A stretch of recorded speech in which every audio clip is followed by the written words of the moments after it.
This is a production of WKNO Memphis.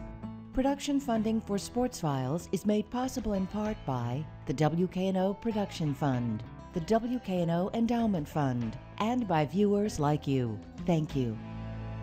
My guest today on Sports Files is University of Memphis football coach Justin Fuente.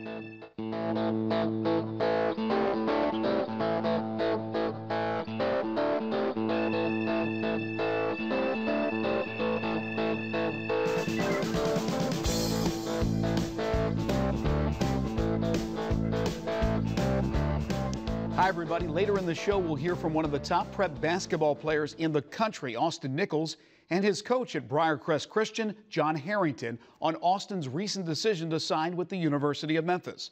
But first, we look back at the Memphis football season. Nearly 1 year ago to the day, the University of Memphis hired Justin Fuente as the school's new football coach. Fuente had no prior head coaching experience, but came with some impressive credentials after helping develop a potent offense attack at TCU as the program's co-offensive coordinator. Fuente won over the Memphis search committee, and after only 1 year on the job, has won over quite a few more. His no-nonsense approach and openness has helped win over the local media and has endeared him to the fans. But more importantly, the program improved. Yes, there was actual improvement. In fact, it was pretty significant. With minimal scholarship players, a lack of depth, and a new system, Fuente's Tigers rattled off 3 straight impressive wins to end the season, giving the team 4 for the year, their most since 2008.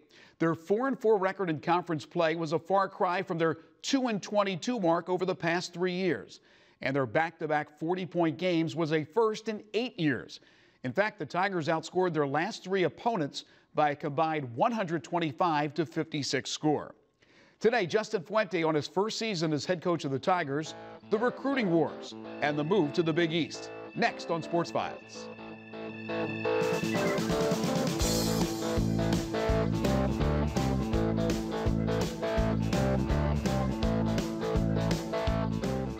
Justin, thank you so much for joining us. I know it's been nonstop for you since the season ended. Yeah, as soon as we finished on Saturday, most of us were on planes the next day, Sunday night, to go get to our respective areas and hit the road running recruiting wise. Most of our guys were back in this past Sunday for a brief staff meeting and then back out again. I know you can't talk specifically about the specific players, but in general, what's it been like for you on the recruiting trails, the way the season ended, knowing that this program is moving into the Big East? Well, it's been great for us. We've gotten great reception from both places that our current coaches have connections, and then new areas that maybe the University of Memphis hasn't been in before. When you talk about the things that we have to sell, you start to look at what we're doing facility-wise. You talk about Tom Bowen and his plan for the Memphis athletic department as a whole and specifically football. And then you talk about moving to the Big East and the things they're doing to the Liberty Bowl. We've got a lot of great things to sell from an athletic perspective and an academic perspective. So we've been received very well. As busy as you've been, I don't know if you've allowed yourself to look back on what this team was able to do to wrap up the season, winning 3 straight games. They were 2-22 in conference play over the previous 3 years, and you guys went 4-4, a 500 conference record. If I asked you in one word or a sentence to describe the season, what would you say? Well, I'd say his perseverance was the biggest thing, that our kids continued to come to work every day. We knew that it wasn't going to be easy. I asked them to try and be a better football team at the end of the year than when we started, and I think we accomplished that goal that we set forth. Obviously we have a long way to go as a program to make those things almost automatic, but I was proud of the way that they started to understand and buy into our philosophies, our way of doing things. It wasn't about scheme and how to run cover 2 or double post or any of that stuff. It was more about how do we prepare? How do we play the game? Do we play the game hard, smart, and tough? Do we display great emotion? Do we play with a physical nature and always put the team first? And I felt like the guys really started to get that towards the end of the year, and I think it showed great perseverance. It also said a lot about you and the coaching staff, because you were weeding through these players. You didn't know a lot about them. You had spring football and then camp, and that was it. You were thin in numbers, did not have a lot of depth, so you had to find out what worked.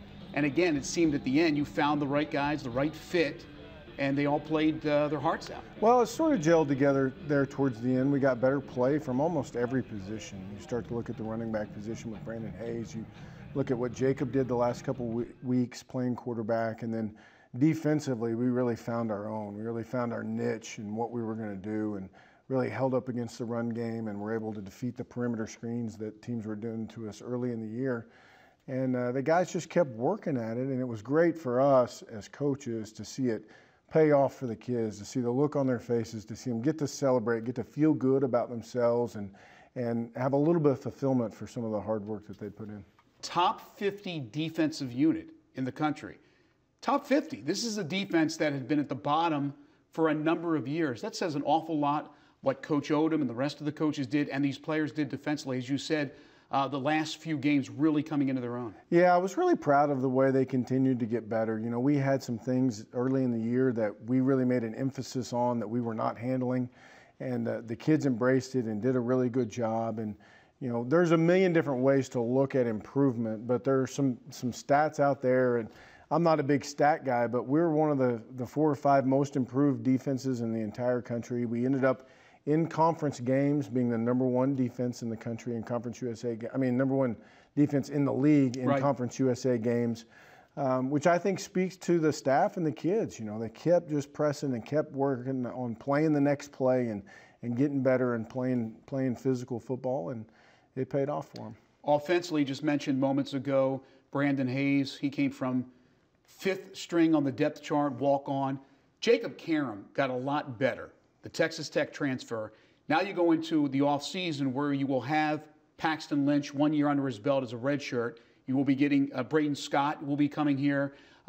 Matthews is still there. You have a lot of options with the quarterback position, but Karam's progress certainly opened some eyes. Well, I think Jake obviously played better as the season went along, and I think everybody played better around Jake, which helped him out. Mm-hmm. We were able to run the ball better. We were able to throw the ball in a little bit easier fashion when you can run it. And Jake was there to make those plays and continue to improve. And, you know, we'll go into the spring the same at every position. We'll open it up and let guys go compete for jobs and continue to rotate reps and continue to facilitate a competitive environment. I think that's the key when you're trying to climb the mountain, as they say, is let's continue to make it a competitive environment. Let's continue to push people to see how good they can be, because ultimately that's the only way you can really accomplish something special, is if you're pushed every day to be better than you thought you could be, and that's kind of what will be our mind frame as we move on. From the outside looking in, watching you coach from the sidelines, early on in the season, it seemed like you were getting a feel for everything, your first head coaching job, a little bit conservative. Then as the season progressed, you were taking shots, going for it on 4th down, fake punts, this and that. Is that more your style? Do you believe that's going to be your style from here on out? Well, I think so. You know, I don't want to take undue risks. Right. You know, I want to try and give our team the best chance to win, but I think you know, we reached some conclusions as a team with a field goal situation that if it was close, we were going to go ahead and go for it, and which really helped us achieve our identity. But yeah, I don't mind those things. We've got a great special teams coordinator in James Shibas that does a great job every week scheming up fakes and ways to attack other people's special teams. So I don't have really any problem with pulling the trigger on going for it or trick plays. I think the kids too, quite honestly, you know, kind of earned our trust a little more as the season went on. We felt more comfortable doing those things with those guys, and you know, it kept us in some ball games late. This is a tough question. Next week or next year, as you know, Big East. Are you guys ready for the Big East? Not like you have a choice, but are you ready for the Big East? And also your thoughts on this ever-changing conference. We've had movement just in the past 7 to 10 days, teams coming in, teams leaving, and I don't know if that's going to slow down. It seems like there's going to be some more movement. So your thoughts on the Big East and this team being ready to go? Well, no, we're not ready. But we just finished this past season, and we've got a long way to go to be competitive in that league. We will get there, and we will be ready. But you know, that's the challenge I have for the team right now. Is you know, look how hard we had to work to accomplish just this, which is something to be proud of, and has come a long way from where we were. But we have to ratchet it up even further in order to be competitive in our new league. And that comes through the summertime, that comes through off season, that comes through spring ball and winter workouts. And I look forward to our guys meeting that challenge. As far as the Big East and kind of the ever-changing face of college football, you know, I don't think it's finished. And I don't think there's anything any of us can do about it. You know, I think we're in a great position. We're in a position of power. We're in a quote-unquote BCS league that maybe is changing, and there's no telling exactly how it's going to end up. But as far as University of Memphis and its athletic department, we're in a great position to kind of launch or springboard off into the next 15, 20 years. Recently, the school announced a home-and-home with UCLA. You'll be heading out to the Rose Bowl in 2014, which I would imagine has to excite recruits and current players. We already know that Tennessee's back on the schedule down the line, Ole Miss, Missouri. What do you think about the future direction of scheduling the non-conference portion of that schedule? Well, I'm all for playing those type of people. I think we have to also understand where we're at as a program and make sure that we're not over-scheduling our guys. You know, we're taking a step up into another league. We're going into the Big East Conference. You know, and I'm all for playing the UCLAs of the world and driving across state and playing Tennessee. But I think we need to make sure we mix and match those things with other proper scheduling philosophies, which is what we're doing, which Tom and I have met extensively about it, and we'll continue to meet about it. But I'm excited to go take a shot at those type of people and play those type of schedules. Give me one thing that you have learned about this program that you had no idea going into it. Well, as far as the program, you know, I learned from a good perspective, really the deep down character and love for the game and each other that these kids had. They just hadn't brought it out before. You know, kids that hadn't had much success, that had never really been fully invested in something bigger than themselves. And they're almost there. They're not fully there, but to see those guys, really their true character revealed out there through a tough season, and to see them play like they played at the end of the year, I think speaks volume about them and the type of people they are, and their parents, the people that raised them. And I'm awfully proud of that. I didn't know that beforehand. I was uncertain exactly what they had deep down inside, and I was pleased at what we found. Most important thing that has to be accomplished in the offseason besides recruiting? Well, it's strength. We have got to get stronger in order to play at this next level. We've got to get stronger in the offensive, defensive line, and every single skill position. And we've hired, we've hired the right man for that job. Rourke Cutchlow is an outstanding strength coach, as good as anybody in the country, and our kids enjoy working for him. He sets a great example for them. He has a great atmosphere in the weight room and in off season. The guys are there and they're working hard and they're working together. And along the lines of kind of know the line is very clear with him, right, and they know exactly where they stand every single day. But to me, that's our biggest challenge right now, is we've got to improve our overall strength and become a more developed football team. We're going to be a young football team for the next couple of years. The young people that come into this program are going to play. And that's going to be like that for the next couple of years. Our challenge is to get them up physically with the people that we're going to play. Justin, we end all our interviews with something we call 5 for the road. So 5 questions, 5 quick answers from you. Okay, they're not hard. Favorite professional sports team? My favorite professional sports team? Well, that's easy. That's the Grizzlies. No, there you go. Yeah. That's the PR answer as well. Favorite athlete of all time? As a child, I was a huge Don Mattingly fan, first baseman for the New York Yankees. Yeah, and obviously now people know him as a manager, but yeah, that was my favorite one growing up. Not sure if you're into music, but if you are, favorite group, singer, genre? Dave Matthews Band, for me, has been every year in college. I went and saw him play at a different venue. That was my kind of 1 or 2 day break from football, and that's a pretty cool band. I really like any guys in the locker room listening to Dave Matthews Band? Probably not. Probably not too many of them. Favorite TV show of all time? Well, I was a huge Seinfeld fan. Me too. For me, just the wit with which that was written, I remember always looking forward to watching Seinfeld, and wish there were more programs like that now still on. We'll end it with this. Favorite movie of all time? Would it be a sports movie? No, Star Wars for me. Star Wars? Grew up with the old Star Wars. and you know, kind of still a kid at heart, but really enjoyed those 3 movies. And the new ones not so much, but the old ones, that's kind of my favorite. I got you. Justin, thank you for spending some time with us. We appreciate it. Best of luck on the road recruiting, and we'll talk to you soon. Happy holidays. Thank you. I look forward to it. All right. We'll take a break, come back with Overtime right after this.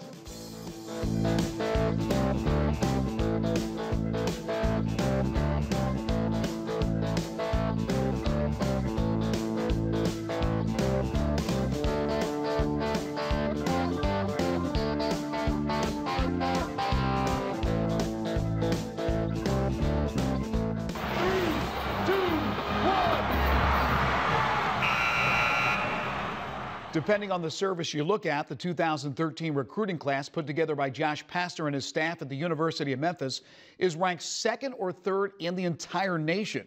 3 of the 5 signees hail from Memphis and include East High School's Nick King, Markel Crawford out of Melrose High, and Briarcrest Christian's Austin Nichols. Nichols, a 6'8" forward, received offers by a number of schools, including Duke, but decided on the hometown team. Recently, I spent some time with Austin and his coach at Briarcrest Christian, John Harrington. We talked about his big decision and what he has to offer the Tigers on the court. Well, John, tell me a little bit about Austin. What is this player like? What is this young man like? Well, the first thing that makes coaching him so enjoyable, he's a fun-loving, high-energy kid that does not make practice, does not make the locker room a boring place to be. He's a highly skilled basketball player. He's very coachable. He's becoming a great leader this year, which is probably the most important thing to our team, is having a kid that's very successful on the floor, but also being a great leader for the young kids. And as a player, what type of skills does he possess? You know, people have asked me that question, try to compare him to some people, you know, you know, Andre Karolinko, Kevin McHale, Cody Zeller for Indiana. You know, I even maybe made the mistake by saying a more athletic Keith Lee. You did say that. But you know, Austin is Austin. He's unique. He's very highly skilled with his left hand, his right hand. He runs the floor great. He's got great hands. I think in college he'll be a kind of kid that can step out and, you know, and pick and pop and play that game a little bit. So he's got some great skills that I think that are going to help the Tigers. Austin, not bad to be compared to Keith Lee, a former Tiger great. You've really worked hard on your game. Tell everybody just how hard you have worked over the years to become the player you are. Well, early in my career, as a freshman, I wasn't ranked very high, and I just worked really hard in the off season, got stronger in the weight room, and worked on being a better leader this year. As Coach said, I think that's really important, and it's just, I guess, work ethic. I just got in the gym and worked. When was the time that you thought to yourself, I could be a pretty good basketball player? Well, probably middle sophomore and starting the junior year. That's when I felt like I was doing a pretty good job on the varsity level. So I was starting to get more looks. You know, the bigger colleges, North Carolina, Duke, were coming after me. And then I realized I think I can go somewhere with basketball. Just a few weeks ago, you made the biggest decision so far in your young life, deciding to pick Memphis over a number of schools that would have loved for you to take your skills there. Why Memphis? Tell everybody about the decision again to pick the University of Memphis Tigers. I wanted to be a part of something a lot bigger than myself, which, you know, the players there, I think I could play well with. The recruiting class that's coming in, I think I can jump in there and do pretty good, moving to the Big East. Some people say I might be a hometown hero. I didn't really put myself under that name, but if it works out to be that's wonderful. But wanted to stay close to home and, you know, make my city proud. John, how much did Austin confide in you? Obviously, he leans on his parents to help him make a very tough decision. I would assume he was leaning on his coach as well. You know, Austin and his family did a lot of homework, you know, when they had to eliminate some high-profile schools. And I think, you know, he then came to me and we started talking about style of play, of maybe the coach that's at that university, what that school, that team, how they play, what type of offense, you know, maybe what's been their past history of maybe players going on to the next level, how they developed. So those are some things as a basketball coach I maybe have a little bit of an insight into, and I sort of helped him with that. How do you see him fitting in? You know the style Memphis runs. You've watched this team. It's a little different with Josh than it was with John. But how do you see Austin fitting in with that Tigers team? Austin has a unique ability to score the basketball around the basket. You know, he's been a career 70% shooter. Right now, after 3 games, he's shooting 75% from the field. I think if you get the ball to him in the paint a lot or around the basket, he's going to be highly productive. Like we talked about, he's got the ability to maybe go outside and pick and roll. He can post up. I think if you would have asked me last year, could he post up in college, I would have said no. He was only 190 pounds. He's put on 20 pounds. So I think, you know, he'll have a chance if he's playing a 4-man, maybe against the opposition's 4-man, to go inside and score. He can also go outside if they guard him with a 5-man. He's going to create some unique matchups. Maybe not next year, but I know down the road he will. You know how much this community loves the Memphis Tigers, so there's always that added pressure when the hometown kid stays home. Some have flown the coop and have had success outside of Memphis, and some have stayed. Many have succeeded, some have not succeeded. Do you mind the pressure? Do you embrace the pressure that will be coming with your entrance into the University of Memphis? I don't really mind it. I just you know, take it day by day. I've noticed a lot of people know me around the city now, of course. Like the other day I went to a Grizzlies game. It wasn't even a Tigers game, and people were saying "Go Tigers" to me and everything. And I think I'm just going to take it day by day, you know, stay humble and just go with it. John, do you think it's tougher for a local to stay and play at Memphis? I think it is, and please take this the right way. I think the media is going to cause a lot of the pressure on him. If he plays at a Duke, if he plays at even at a Vandy away from home, Tennessee, there's going to be critics. But if he doesn't listen to the radio shows, if he doesn't open up the paper, he's going to be sort of, you know, he's not going to know about that. But at home, you know, they're going to know him by his first name. They're going to know where he lives. They're going to know he went to high school. You know, there's going to be an added pressure staying home, just as there would be playing at a major university, you know, a major basketball program. You are involved in a lot of big tournaments this year. Briarcrest Christian School is.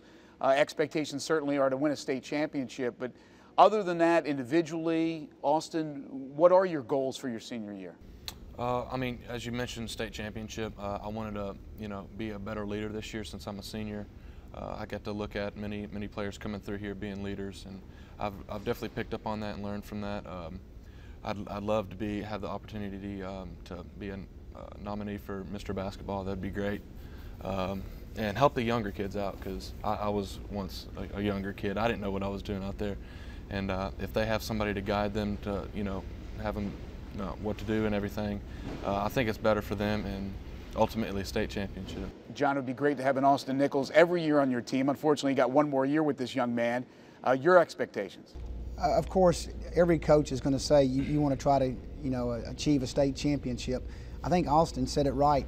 You know, the byproduct of winning a state championship is his leadership, and maybe for next year leaving me a group of young men that he's maybe affected in a positive way. Maybe these young boys that are coming up through Briarcrest can see how he handled this whole adventure, and how he's been so humble in it, but yet worked hard to achieve all the accolades he's received.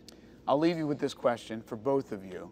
One word to describe yourself, the basketball player, and then John, you're going to come back with one word, but it's going to be a different word. Austin, one word to describe yourself. Only one word? One word. Oh, man. I'd probably have to say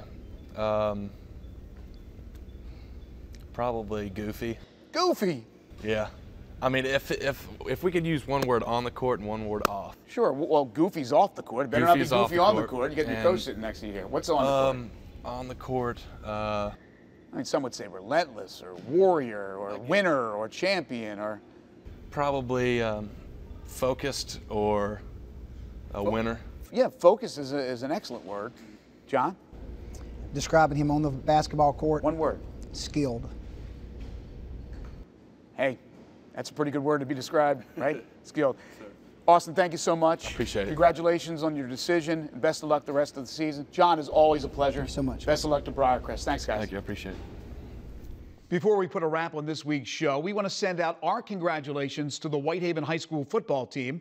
who last weekend completed a perfect 15-0 season by winning their first ever state championship. The Tigers won the Class 6A title in dramatic fashion, defeating Maryville 36-35 in overtime as star tailback Mark Dotson ran in a 2-point conversion for the difference maker. Dotson capped off an amazing career with a 318-yard, 5-touchdown rushing performance. Also, hats off to MUS, ECS, and Covington for getting to their respective title games, only to come up a little bit short. And that'll do it for this week. Remember, you can view any previous Sports Files shows at any time by going to WKNO.org and clicking on KNO Tonight. And we'll see you next time.